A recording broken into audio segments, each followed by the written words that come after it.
The man had just pushed open the door when suddenly a cloud-piercing arrow struck it. A note attached to the arrow instructed him to take the gun from the basket and fire it into the sky, promising to pay off all his mortgage. Faced with such a tempting offer, the man couldn't refuse and without hesitation fired into the sky. At the same time, a truck driver had just gotten into his vehicle when he found a note telling him to drive to a designated location after hearing the gunshot, promising to exchange his truck for a luxury car. At first, the man didn't believe it and tossed the note out the window, but when he picked up the keys, 60,000 rupees suddenly fell out, and then he heard the gunshot. He hurried to the designated location. As soon as the truck stopped, a scar-faced man got in, grabbed an invitation card, and told the truck driver to wait in place. The scar-faced man then went into India's largest jewelry store and handed the invitation to the owner. The invitation instructed the owner to pack all the gold, silver, and jewels, or the suited man would detonate a bomb. The suited man's task was simply to glare at the owner, which would earn him a suit so stylish it had no peers. Terrified, the owner rushed into the warehouse, packed all the gold and jewels into bags, and handed them to 3 delivery boys who had just arrived. Their task was to load the bags into the waiting vehicle and instruct the truck driver to return along the same route. When the truck returned to the starting point, a man wearing sunglasses took the bags and transferred them to another luxury car. In this way, a flawless robbery was completed. Although the police arrested all involved, the investigation was bizarre. The participants didn't know each other,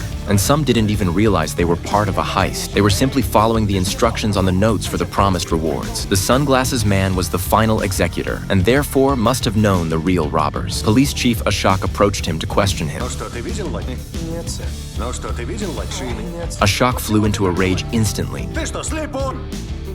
His subordinates explained that the blind man's task was only to carry the bags 5 steps backward and toss them into the car, in exchange for having his eyesight restored. Investigation confirmed it was true, and the surgery was scheduled for 6 p.m. Ashok was furious. Similar cases had occurred twice this month, causing losses of over 20 billion rupees. If no progress was made, his position would definitely be at risk. Helpless, Ashok requested reinforcements from his superiors. They dispatched a top-tier operative, Sahao, whose abs numbered over 800. His entrance was spectacularly cool. Without a word, he dropped from a towering cliff with a parachute and then leaped down.